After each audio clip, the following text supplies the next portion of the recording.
This video is on the dimensional analysis.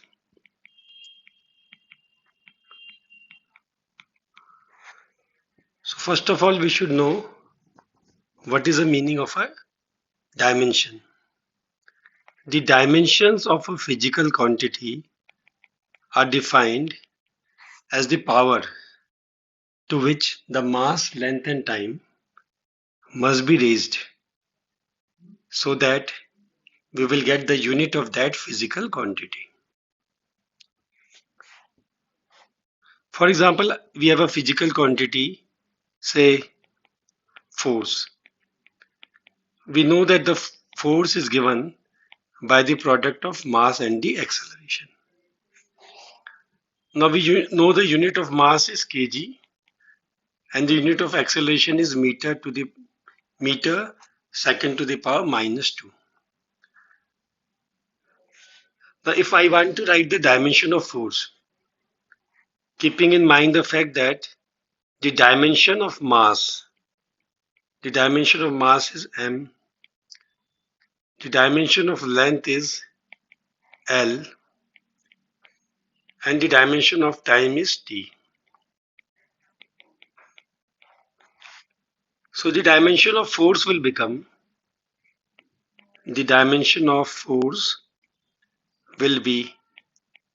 since I am having kg here, so the dimension of kg will become m. Since it is a mass, I am having length, the dimension of that will become l, and the dimension of second is corresponding to time. So the dimension of force will become mlt minus 2. And the dimension are always to be written within the bracket. So this is known as the dimensional formula of force. The dimensional formula of force is mlt minus 2. Similarly, if I have another quantity, say work. Now we know what is work? Work is the product of force and displacement. Now just we have seen that the dimension of force is how much? mlt minus 2. And the dimension of displacement is a type of length, so its dimension will become L. So the dimension of work will become ml2t minus 2. So I'm again repeating, the dimensions of a physical quantity are the power to which the mass, length and time must be raised so that we are able to get the unit of that physical quantity. Suppose I am taking say power. We know the power is given by the work done upon time taken. Now just we have seen that the dimension of work is ml2 t minus 2 divided by time. The dimension of time is t.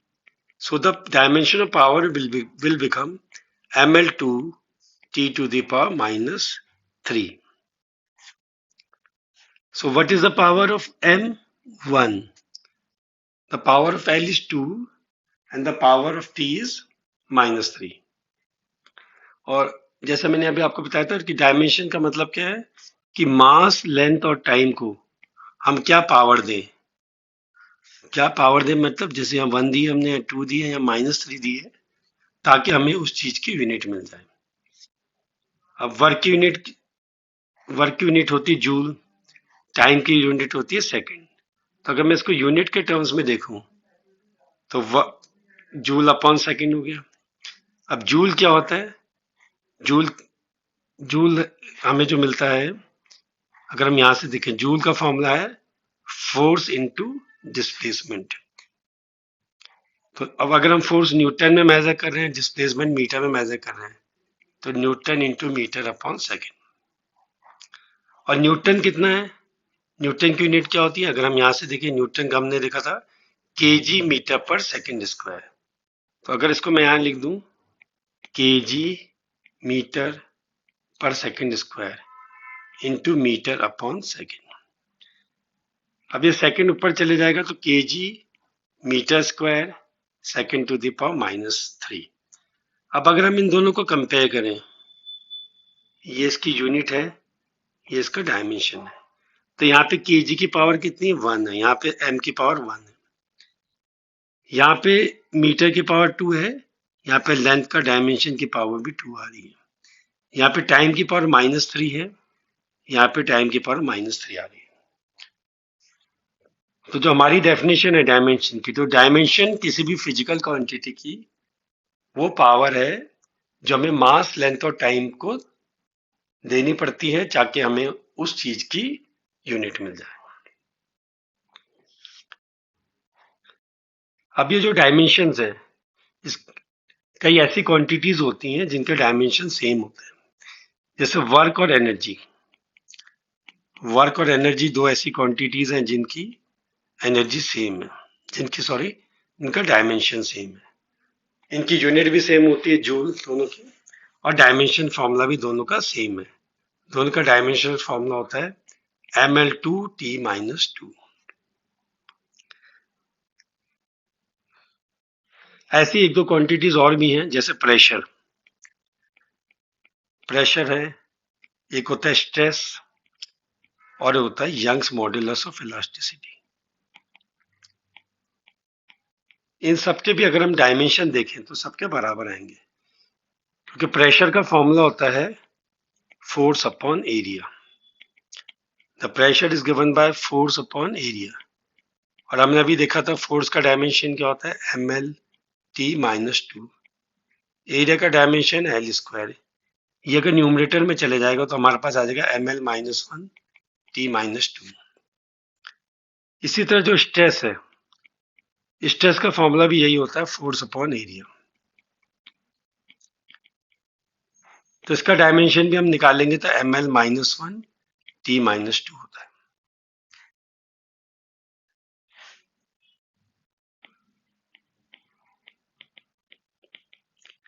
इसी तरह quantity, जैसे मैंने आपको बताया Young's modulus है। Young's modulus का formula होता है, यंग्स मॉड्यूलस को y से डिनोट करते हैं। इसका फॉर्मूला होता है स्ट्रेस अपॉन स्ट्रेन। अब स्ट्रेन एक क्वांटिटी होती है जिसका मतलब होता है चेंज इन डायमेंशन अपॉन ओरिजिनल डायमेंशन। जैसे अगर हमारे पास कोई ऑब्जेक्ट है, उसकी सपोज लेंथ l है, ब्रेड्थ और थिकनेस उसकी नेग्लिजिबल है। अब हमने कुछ फोर्स लगाया, उसकी लेंथ बढ़ गई सपोज l+Δl। तो स्ट्रेन का मतलब होता है change in length upon original length. तो the formula for strain is given by change in length upon original length. अब अगर हम इसकी बात करें तो इसमें चेंज इन लेंथ कितना हो गया, पहले इसकी लेंथ थी l, बाद में इसकी लेंथ हो गई l+Δl, तो चेंज हो गया final length minus initial length. तो l कैंसिल हो गया, तो इसकी लेंथ में जो चेंज आ गया वो Δl हो गया, और ओरिजिनल लेंथ कितनी सी इसकी l थी, तो इसको कहते हैं हम स्ट्रेन। स्ट्रेन का फॉर्मूला हो गया change in length upon original length. अब स्ट्रेन एक ऐसी क्वांटिटी है जिसका कोई डायमेंशन नहीं है, क्योंकि अगर हम ऊपर लेंथ लिखेंगे तो लेंथ का डायमेंशन भी l हो गया, नीचे है ओरिजिनल लेंथ वो भी l हो गई, तो ये कैंसिल हो गया। तो स्ट्रेन का डायमेंशन हो जाएगा m⁴, l⁴, t⁴। अब इस स्ट्रेन का डायमेंशन, अगर हम यंग्स मॉड्यूलस के फॉर्मूले में आ जाए, यंग्स मॉड्यूलस का फॉर्मूला था स्ट्रेस अपॉन स्ट्रेन। स्ट्रेस का डायमेंशन आया था हमारा ml-2t-2। स्ट्रेन का कोई डायमेंशन नहीं है, m0, l0, t0। तो we will get the dimension of Young's modulus as ml-1t-2। तो ये इंपॉर्टेंट है, कई बार पूछा जा सकता है कि दो ऐसी क्वांटिटीज बताइए जिनका की डायमेंशन सेम है। तो एक तो आपके पास वर्क और एनर्जी हो गया जिसका डायमेंशन सेम है, दूसरा आपके पास प्रेशर, स्ट्रेस और यंग्स मॉड्यूलस। ये तीन ऐसी क्वांटिटीज हैं जिनका डायमेंशन सेम है। इन एडिशन आपने एक चीज और, एक क्वांटिटी देखी जिसका कि कोई डायमेंशन नहीं है, जैसे स्ट्रेन है, क्योंकि स्ट्रेन जो है एक रेशियो है दो सिमिलर क्वांटिटीज का। अब डायमेंशन में एक चीज और ध्यान रखनी होती है कि जितने भी कांस्टेंट्स हैं उनके कोई डायमेंशन नहीं होते। जैसे कांस्टेंट्स जैसे पाई हो गया या कोई नंबर हो गया 22, 15, इनके कोई कांस्टेंट नहीं होते। तो डायमेंशन इसलिए दो तरह के होते हैं, एक को कहते हैं डायमेंशनल कांस्टेंट और एक को कहते हैं नॉन डायमेंशनल कांस्टेंट। ये जो मैंने आपको बताया, जैसे पाई हो गया, 22 हो गया, 15 हो गया, और ये ट्रिग्नोमेट्रिक फंक्शन जैसे हैं tan थीटा, cot थीटा या sin थीटा, इनके भी कोई डायमेंशन नहीं होते। They do not have dimension, they do not have dimensions. अब कुछ ऐसे कांस्टेंट भी होते हैं जिनके डायमेंशन होते हैं, जैसे इसका एग्जांपल है कैपिटल जी। कैपिटल जी क्या है? Universal gravitational constant, universal gravitational constant.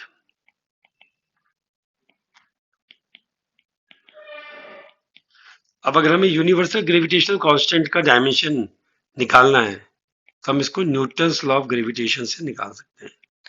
Newton's law of gravitation होता है F is equal to G m1 m2 upon R square.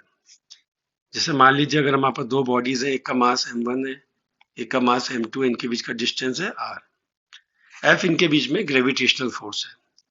Gravitational force एक फोर्स होता है जो कि मास की वजह से होता है, और ग्रेविटेशनल फोर्स हमेशा एट्रैक्टिव होता है। अब हमें यहाँ पे कैपिटल जी का डायमेंशन निकालना, तो हम पहले क्या करेंगे, कैपिटल जी को फॉर्मूला का सब्जेक्ट बना लेंगे। तो कैपिटल जी का फॉर्मूला हो गया F R square upon m1 m2। अब फोर्स का डायमेंशन होता है mlt-2, आर क्या डिस्टेंस और इसका स्क्वायर है तो डायमेंशन हो जाएगा एल स्क्वायर। अब m1 और m2 क्या है? बॉडीज के मास है, इन दोनों का डायमेंशन m और m हुआ तो m स्क्वायर हो गया। तो इसका डायमेंशन हो जाएगा m की पावर -1, l के पावर 3, t के पावर -2। तो ये कैपिटल जी जो है ये एक तरह का डायमेंशनल कांस्टेंट हो गया जिसका डायमेंशन एग्जिस्ट करता है। और कुछ ऐसे कांस्टेंट होते हैं जिनका डायमेंशन एग्जिस्ट नहीं करती, जैसे मैंने बताया पाई हो गया, जितने नंबर्स हो गए। फिर ये जो ट्रिग्नोमेट्रिक फंक्शंस हैं tan थीटा cot थीटा, इनके भी ट्रिग्नोमेट्रिक फंक्शन नहीं होते। अब ये डायमेंशंस के क्या यूजेस हैं? डायमेंशंस के तीन बहुत इंपॉर्टेंट यूजेस हैं। यूजेस ऑफ डायमेंशंस,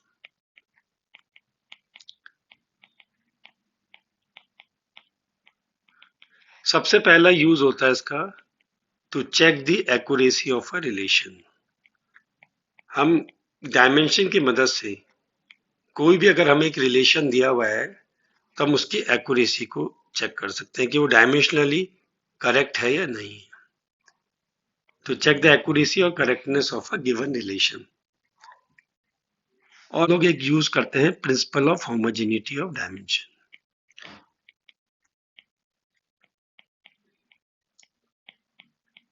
अब principle of homogeneity of dimension ये कहता है कि अगर आपके पास कोई भी रिलेशन है जिसमें, या कोई फॉर्मूला है जिसमें प्लस या माइनस का साइन आ रहा है, तो उन सब क्वांटिटीज के डायमेंशन बराबर होंगे, क्योंकि हम लोग डायमेंशंस को केवल मल्टीप्लाई और डिवाइड ही कर सकते हैं। वी कैन नॉट ऐड और सब्ट्रैक्ट डायमेंशंस। तो according to the principle of homogeneity of dimensions, dimension can only be multiplied और डिवाइड। डायमेंशंस को केवल क्या किया जा सकता है? मल्टीप्लाइड और divided. Dimensions cannot be added and subtracted.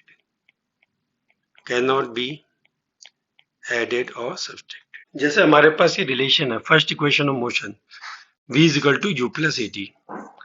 यहाँ पे v इंडिकेट करता है फाइनल वेलोसिटी, u है इनिशियल वेलोसिटी, a होता है एक्सेलरेशन, और t क्या है? टाइम है यहाँ पे। अब अगर हमें इस रिलेशन की एक्यूरेसी चेक करनी है तो हम क्या करेंगे? इनका डायमेंशन सब्स्टिट्यूट करेंगे। अब वेलोसिटी का डायमेंशन होता है, velocity v know is displacement upon time. Velocity होता है डिस्प्लेसमेंट अपॉन टाइम। तो वेलोसिटी का डायमेंशन क्या हो जाएगा? L अपॉन टी, यानी कि LT माइनस 1। अब वो चाहे वो इनिशियल वेलोसिटी है चाहे फाइनल वेलोसिटी है तो एक तरह की वेलोसिटी, तो उसका डायमेंशन सेम होगा। तो हम लिख सकते हैं एल टी माइनस वन, क्योंकि v क्या था फाइनल वेलोसिटी, तो उसका डायमेंशन भी क्या हो गया L T minus one. You भी क्या है वेलोसिटी है, उसका डायमेंशन क्या हो गया एल टी माइनस वन। अब ये क्या है एक्सेलरेशन, एक्सेलरेशन का फॉर्मूला होता है वेलोसिटी अपॉन टाइम। तो अब एक्सेलरेशन का डायमेंशन क्या हो जाएगा, एक्सेलरेशन का फॉर्मूला होता है वेलोसिटी अपॉन टाइम। तो वेलोसिटी हो गई एल टी माइनस वन उसका डायमेंशन, टाइम का टी, तो ये हो जाएगा एल टी माइनस टू। तो अब इसको अगर मैं ए की जगह, यहाँ पे ए की जगह मैं इसको सब्सटीट्यूट करूंगा तो जाएगा एल टी माइनस टू, और टाइम कितना है टी, तो ये हो गया L T minus one is equal to L T minus one plus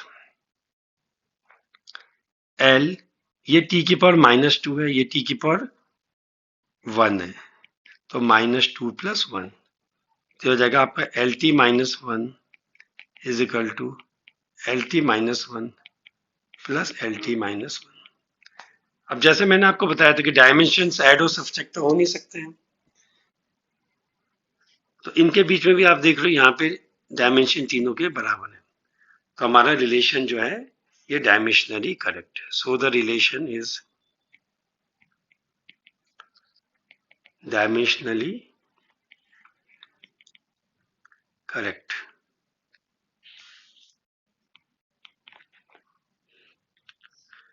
हम एक और एग्जाम्पल की मदद से इसको देखेंगे। जैसे एक एग्जाम्पल और ले रहे हैं, सेकंड,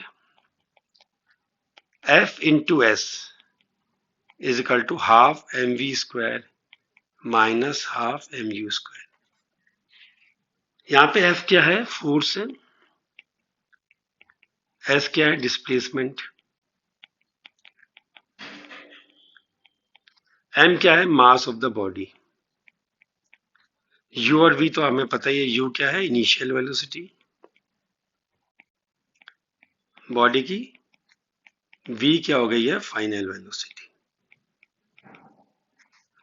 अब हम लोग को चेक करने का रिलेशन डायमेंशनली सही है या गलत है। अब हमें पता है फोर्स का डायमेंशन क्या होता है, M L T minus two, ऊपर हमने अभी किया था।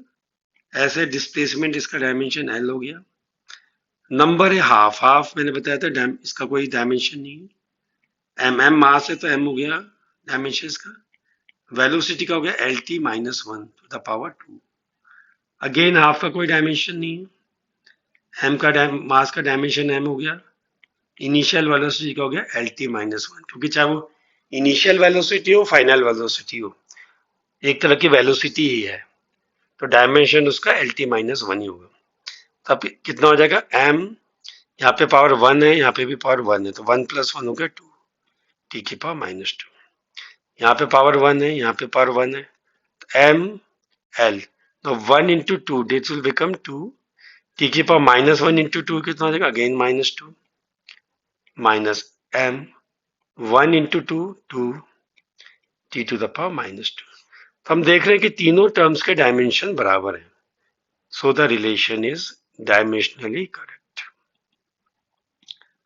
तो इस मेथड से हम किसी भी रिलेशन के डायमेंशनल के मदद से रिलेशन की एक्यूरेसी चेक कर सकते हैं। तो ये डायमेंशंस का पहला यूज है, to check the accuracy of a given relation, और इसमें हम लोग principle of homogeneity of dimension बहुत यूज करते हैं। Principle of homogeneity of dimension जैसे मैंने बताया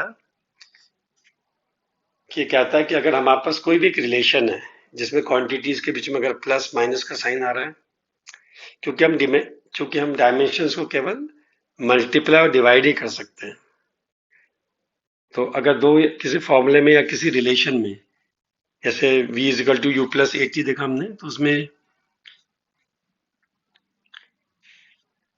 v, u और ए टी सबके अलग अलग सबके डायमेंशन बराबर होंगे, because the dimensions can not be added.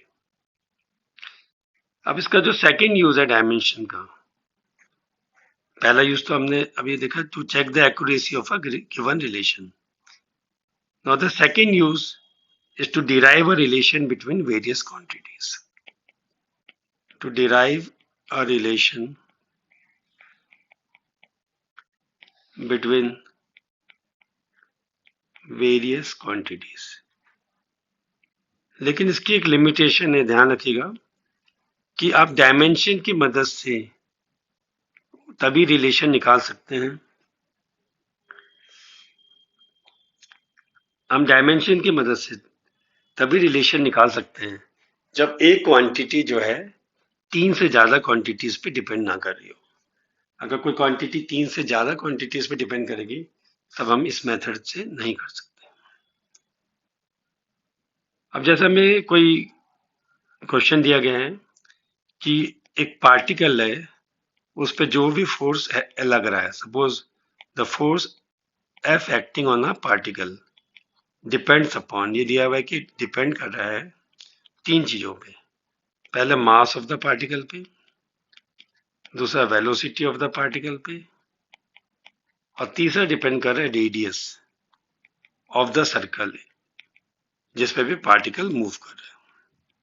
ठीक है, the force acting on the particle F depends upon the mass m, velocity v and the radius of the circle in which the body is moving. अब हमें क्या करना है, हमें force का relation निकालना है इनके साथ।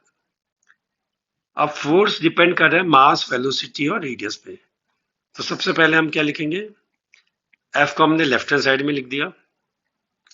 अब F डिपेंड कर रहा है m, v और r पे। अब हमने राइट हैंड साइड में m, v और r लिख लिए।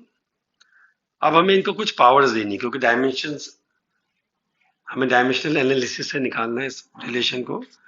तो हम ये जो m, v और r है, इसको कुछ पावर असाइन करेंगे। सपोज हमने कुछ पावर असाइन कर ली, इसको m को a दे दी, v को b असाइन कर ली और r को c असाइन कर ली। ये हमारा इसका पहला स्टेप है। अब सेकंड स्टेप आप करोगे सब्स्टिट्यूट द डायमेंशंस। ये जो फिजिकल क्वांटिटीज इसमें आई हैं उनके आप डायमेंशन सब्स्टिट्यूट करो। Substitute the dimensions of the quantities. अब हमें पता है फोर्स का डायमेंशन क्या है, mlt-2।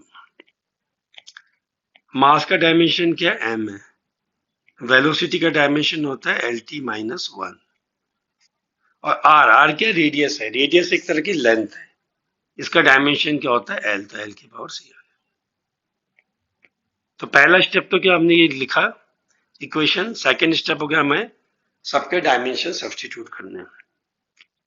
उसके बाद अब अगले स्टेप में आप राइट हैंड साइड को एक्सपेंड करो, m की पावर a आ गई, यहाँ l की पावर a है। अब 1 इंटू बी कितना होता है, b।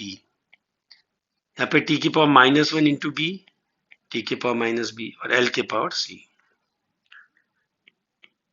फिर अगले स्टेप में हम लोग m वाले टर्म्स को एक साथ कलेक्ट करेंगे। तो m का एक ही टर्म है, तो यहाँ लिख दिया मैंने।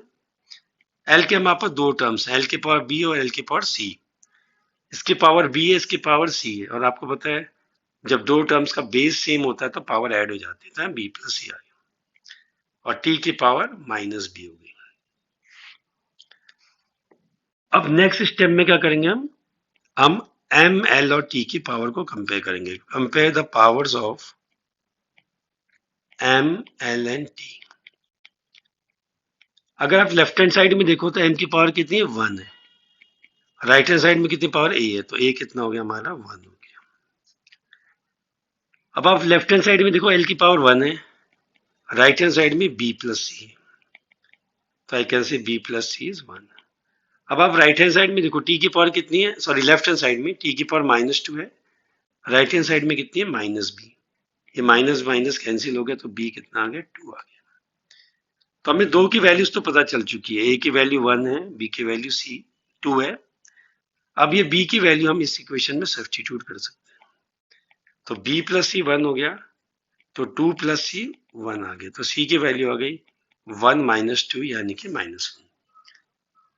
तो we have got the values of a, b, c।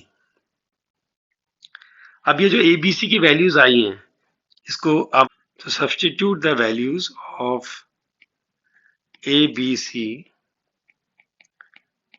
In equation number 1।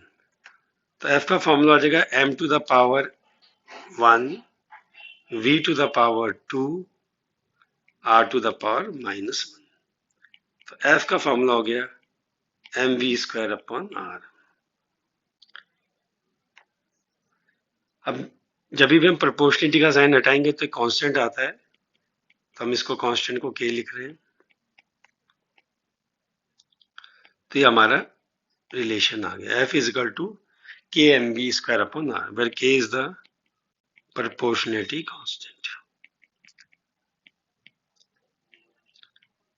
अब ये डायमेंशंस मेथड की एक शॉर्टकमिंग है कि इससे हम के की वैल्यू नहीं निकाल सकते, तो हम इसको ऐसे ही छोड़ेंगे। एफ का फॉर्मूला हो गया k m b square upon r. अब क्योंकि हमें पता है ये जो फोर्स है ये सेंटीपिटल फोर्स होता है और के वन होता है, इसलिए हम इसको f is equal to m b square upon r लिख सकते हैं, लेकिन ये डायमेंशन की नॉलेज से नहीं निकलता है कि, तो एफ अगर हमें डायमेंशंस की मदद से ही निकालना है तो हम यहाँ इसको छोड़ देंगे, f is equal to k m b square upon are.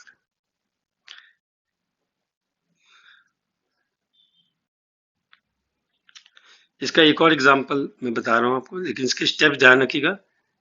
सबसे पहले स्टेप क्या था इसमें, हमने सबसे पहले इक्वेशन फॉर्म किया था। सेकेंड स्टेप में फिर डायमेंशन सब्सटीट्यूट करते हैं। थर्ड स्टेप में पावर कंपेयर करते हैं एम एल और टी की। फिर जब ये ए बी सी की पावर आ जाती है, इसको इक्वेशन नंबर 1 में सब्सटीट्यूट कर देते हैं।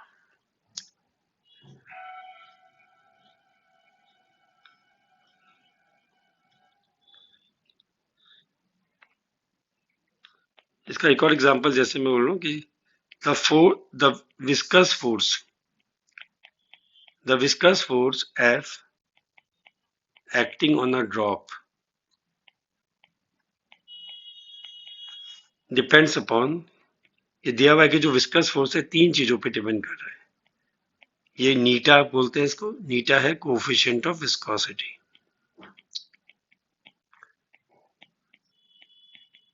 ये जो कोफिशिएंट ऑफ विस्कोसिटी है इसका डायमेंशन होता है M L minus one T minus one. R जो है आपका, ये आर क्या है, रेडियस है। अब रेडियस एक तरह की लेंथ होती है, इसका डायमेंशन क्या है, एल है। और ये वी क्या है, वेलोसिटी। वेलोसिटी का डायमेंशन क्या होता है, एल टी माइनस वन। अब हमें कहा जा रहा है कि हमें ये इनके बीच में रिलेशन निकालना है विद हेल्प ऑफ डायमेंशन। तो जैसे मैंने बताया था, सबसे पहला स्टेप क्या होता है, हम इनको पावर असाइन करेंगे। तो F is directly proportional to eta to the power A, R to the power B, V to the power C. अब फोर्स का डायमेंशन क्या होता है, M L T minus to.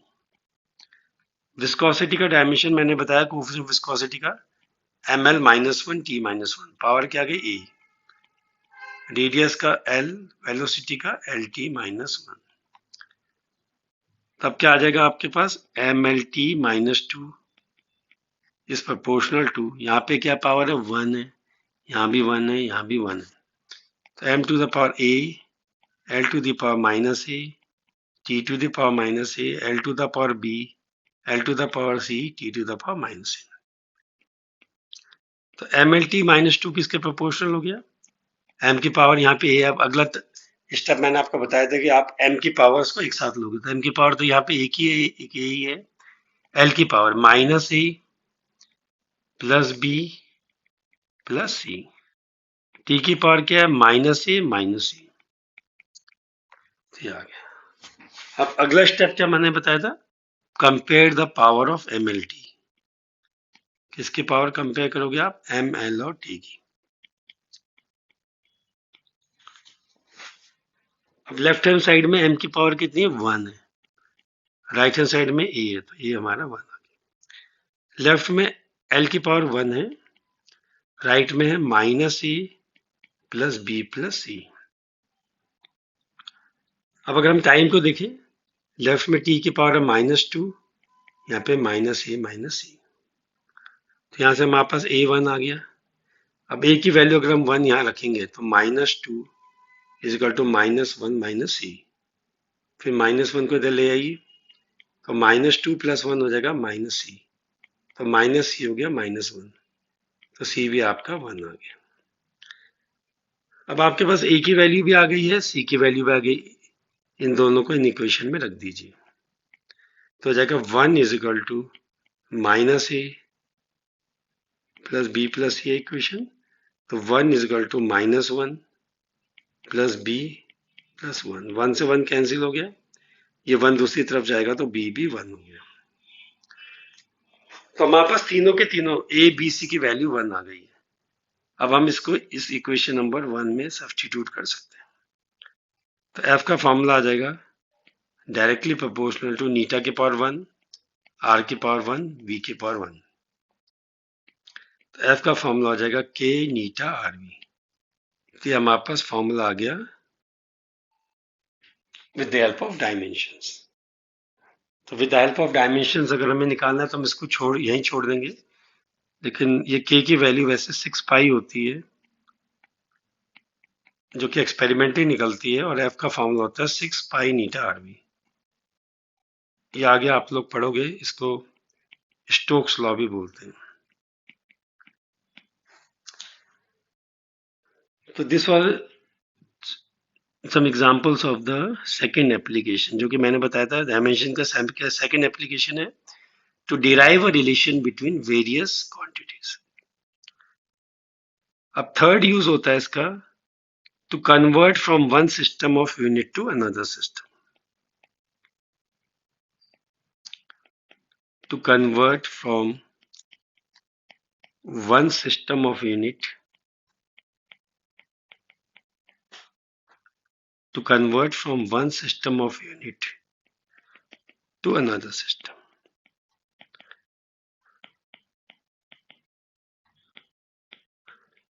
हमारे पास मेजरमेंट की वैसे सबसे पहला जो सिस्टम आया था एक एफपीएस सिस्टम आया था जिसको फुट पॉइंट सेकेंड सिस्टम कहते हैं। उसके बाद एक सिस्टम आया था सीजीएस सिस्टम, जिसमें C stands for centimetre, G stands for gram, M for second. फिर आया था एमकेएस सिस्टम, जिसमें एम किसके लिए स्टैंड करता है, मीटर, किलोग्राम, सेकेंड। और आजकल तो हम जो मेन सिस्टम यूज कर रहे हैं वो एसआई सिस्टम है। तो एसआई सिस्टम में क्या है, एमकेएस सिस्टम के अलावा कुछ और 4 फंडामेंटल क्वांटिटीज भी हैं।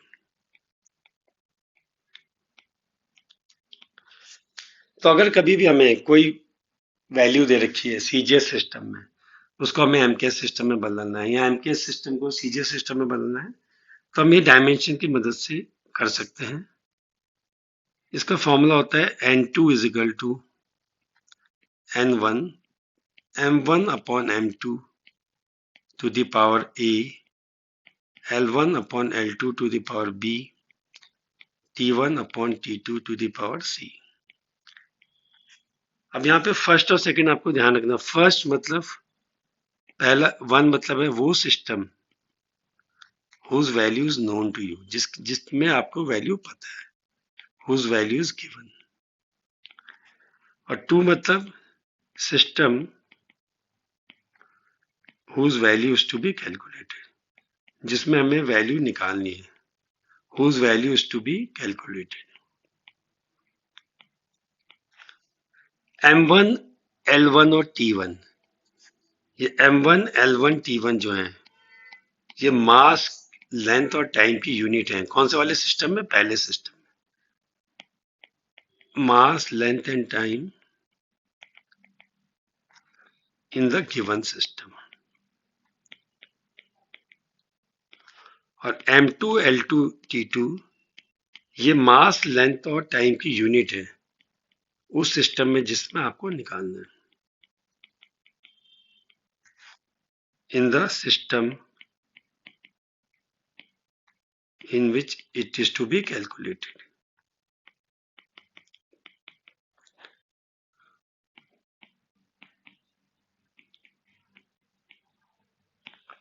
और N1 क्या स्टैंड करता है, गिवन वैल्यू, जो भी आपको वैल्यू दे रखी है। N2 value to be calculated.